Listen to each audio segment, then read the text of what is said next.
Berton. Mesdames, Messieurs, bonsoir, bienvenue à cette édition. Le président Faure Gnassingbé séjourne à Ankara. Il est arrivé dans la capitale turque mercredi, accueilli par les autorités de ce pays. Le président togolais prépare ce jeudi à l'investiture du nouveau président de la Turquie, Recep Erdogan. La Turquie, l'une des puissances économiques du Moyen-Orient, ambitionne de renforcer son partenariat avec les pays africains, d'où le rapprochement qui s'opère entre Lomé et Ankara. D'autres chefs d'État, notamment de l'Europe centrale, l'Afrique, ont également pris part à cette investiture.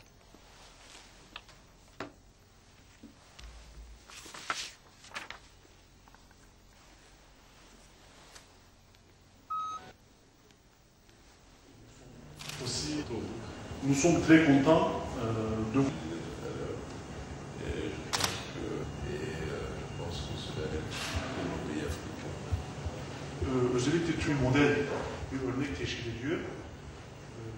Recep Tayyip Erdogan est désormais officiellement pour 5 ans le nouveau président turc. Mais lors de la cérémonie d'investiture, les députés du principal parti d'opposition ont quitté le Parlement pour signifier leur colère. Car largement élu dès le premier tour de la présidentielle, cet islamo-conservateur entend prolonger le règne sans partage qu'il exerçait depuis 2003 en tant que Premier ministre. Et pour s'assurer les coups des franches, il a choisi un fidèle, Ahmet Davutoglu, pour lui succéder à la tête du parti au pouvoir et du gouvernement qu'il devrait former dans les prochaines 24 heures. Recep Erdogan a été élu le 10 août dernier au premier tour de la présidentielle. L'actualité, c'est aussi l'intraitable virus Ebola qui sévit dans l'ouest de l'Afrique. Une réunion se tient depuis mardi à Accra, la capitale ghanéenne, sous l'égide de la CEDEAO en collaboration avec l'Organisation ouest-africaine de la santé, l'OMS, et plusieurs partenaires internationaux. Selon l'OMS, l'épidémie d'Ebola a déjà fait près de 1500 morts cumulés dans les pays touchés. Toujours en matière de santé, mais à propos du VIH-Sida, des avancées sont enregistrées au Togo dans la lutte contre cette pandémie. Le taux de prévalence a considérablement chuté, moins de 3%, mais le gros problème demeure la stigmatisation des personnes atteintes par la maladie. Un observatoire vient d'être mis en place pour combattre ce phénomène. Edem Soussoupo. La prévalence du VIH-Sida au Togo est passée de 6 à 2,9% entre 1999 et 2013. On estime à 62% le taux de couverture des PV-VIH qui sont sous traitement antirétroviraux. Le hic en matière de prévention et de lutte contre le VIH-Sida se trouve être la stigmatisation et la discrimination des PV-VIH. Ainsi, 9,2% de PV-VIH ont été exclus d'une activité familiale au moins une fois au cours des 12 derniers mois.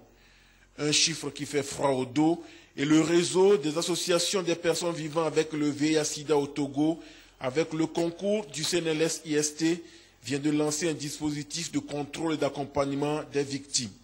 Il s'agit de l'Observatoire sur la stigmatisation et la discrimination à l'égard des PV-VIH.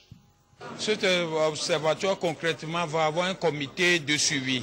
C'est un comité directeur qui, quand même, élaborerait toutes les stratégies pour la mise en place et l'exécution de toutes les activités.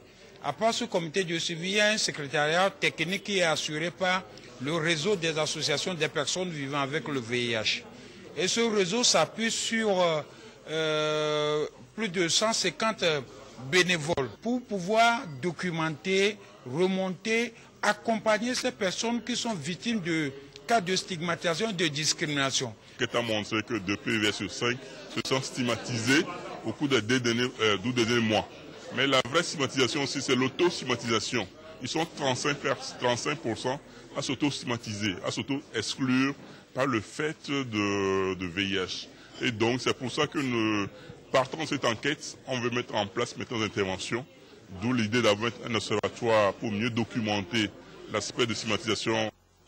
On veut donc progressivement atteindre l'objectif zéro discrimination au Togo à travers la mise en place de ce mécanisme. Bien qu'officiellement lancé ce jour, l'Observatoire a débuté depuis janvier 2014 ses activités. Il a déjà enregistré 158 plaintes au cours du premier trimestre de l'année.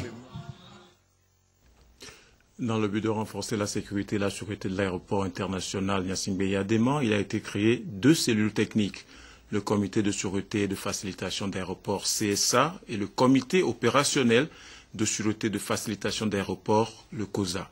Le démarrage effectif des activités de ces comités a été marqué par une réunion inaugurale entre les acteurs clés du secteur aéroportuaire. Ziara Alpha, Christine Pichikiaroute. Les résultats des inspections et audits menés à l'aéroport international Gnassingbé-Yadéma de Lomé, ouvert au trafic international, ont motivé le gouvernement à instituer une autorité de sûreté pour lutter contre les actes d'intervention illicites et coordonner aussi la mise en œuvre des mesures de sûreté. Face à l'ampleur des enjeux et défis, 2 comités ont été créés. Le comité de sûreté et de facilitation d'aéroport, CSA, chargé de veiller à l'efficacité continue des mesures de sûreté, et le comité opérationnel de sûreté et de facilitation d'aéroport qui doit assurer au quotidien le suivi des activités opérationnelles de sûreté. La différence entre les 2 comités réside dans le fait que le CSA est un peu comme un organe de définition d'une politique de mise en œuvre de sûreté et le COS est l'organe qui vérifie, contrôle et suit la mise en œuvre des mesures de sûreté. Les 2 comités dont les activités sont officiellement lancées ce jour sont une exigence des annexes 17 et 9 de la Convention de Chicago de l'OACI qui traite des questions de sûreté et de facilitation. Depuis nos audits de 2007, le Togo a été classé premier dans l'espace en matière de sûreté, de supervision de la sûreté et de la sécurité. J'ai vu la liste des membres qui composent ce comité opérationnel. Je voudrais les inviter à plus de collaboration, à s'entendre au travail pour un ciel sécurisé, un ciel sûr pour que ceux qui partent du Togo arrivent à bon port. La rigueur dans la sûreté n'est pas synonyme de tracasserie. L'on attend des membres des 2 comités de toujours examiner tous les sujets de la sûreté et de la facilitation à la lumière des normes internationales et en tenant compte des spécificités de l'aéroport international Gnassingbé-Yadéma. Nous quittons l'aéroport pour le port. Lomé accueille une réunion de restitution des résultats d'une étude menée sur les besoins du Togo en matière d'exécution des responsabilités de l'administration maritime. Augustin Kossi, firmé à Djinari. Maillon important dans l'économie nationale, l'activité maritime a une place de taille dans les projets et programmes de développement. Le Togo, qui a une activité maritime importante, veut mettre tout en œuvre pour offrir un cadre juridique efficace conformément aux normes de l'Organisation maritime internationale, OMI. Cette structure entend amener tous les États membres, dont le Togo, à mieux conduire les administrations maritimes pour plus d'efficacité et de rentabilité.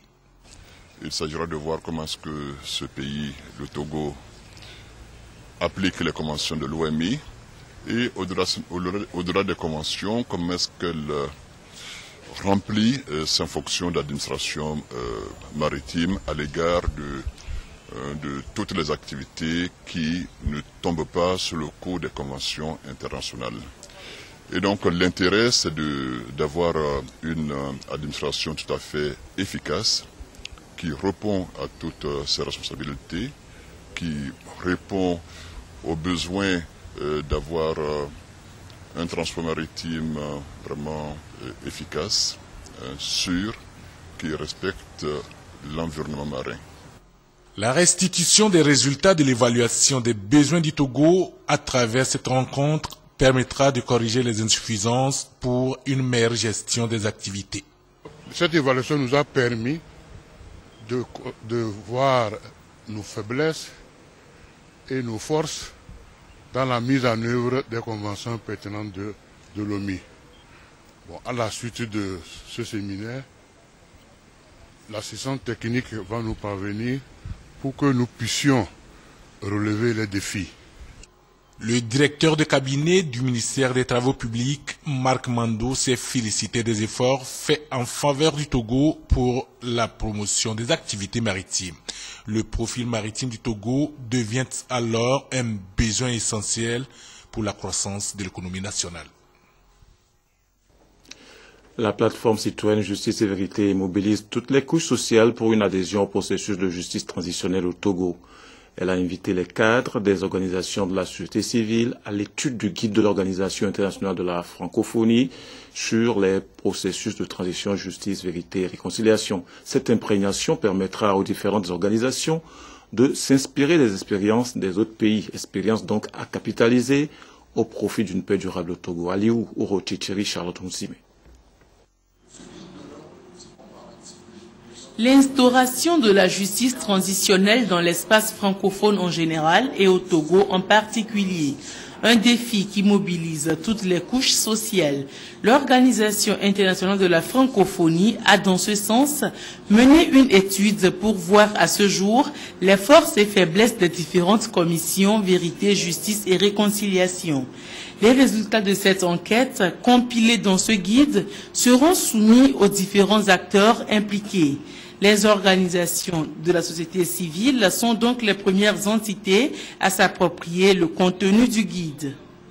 Nous avons commencé par les organisations de la société civile pour qu'ils s'approprient ce guide, qu'ils l'étudient et qu'ils voient dans quelle mesure ils pourront en faire un bréviaire, si vous voulez, ou bien une Bible, pour que la justice transitionnelle, ou bien la justice sur vérité et réconciliation, soit effective dans notre pays. Le guide de l'OIF sur le processus de justice transitionnelle est un instrument d'accompagnement et un espace d'échange de bonnes pratiques pour la consolidation de la démocratie dans les pays membres. Le guide est un travail de recherche qui présente un panorama des différentes initiatives et expériences conduites dans les pays francophones et au-delà en matière de transition, de processus de transition, justice, vérité et réconciliation. Donc c'est un travail d'analyse qui essaie de tirer les leçons de ces différentes expériences et de les présenter sous forme d'un document synthétique qui peut être utilisé comme un outil à l'intention des praticiens. Sur 8 projets à elle adressés dans l'espace francophone, l'OIF soutient 2 projets togolais, conséquence de la pertinence des programmes et de la volonté politique des gouvernants. La francophonie se félicite aussi des avancées enregistrées sur la justice transitionnelle. En témoigne la publication du livre blanc. Les autorités togolaises rassurent les différents partenaires de la mise en œuvre effective des différentes recommandations de la CVJR. Cette session s'étendra dans les prochains jours au cadre des départements ministériels. Dans la causa, le Bureau national catholique pour l'enfance organise une session à l'endroit des acteurs de la justice.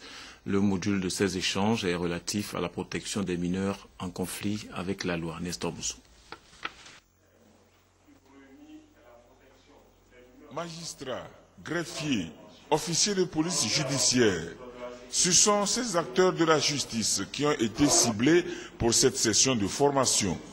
Ils sont issus des régions centrales, Kara et Savane. Raison de cette formation, leur donner les outils nécessaires pour une meilleure protection des mineurs en conflit avec la loi. L'initiative vient du BNCE, Bureau national catholique de l'enfance. Quand un enfant tombe en conflit avec la loi, le premier acteur qu'il rencontre, c'est les OPJ. C'est eux qui font la procédure et qui l'envoient au niveau du tribunal.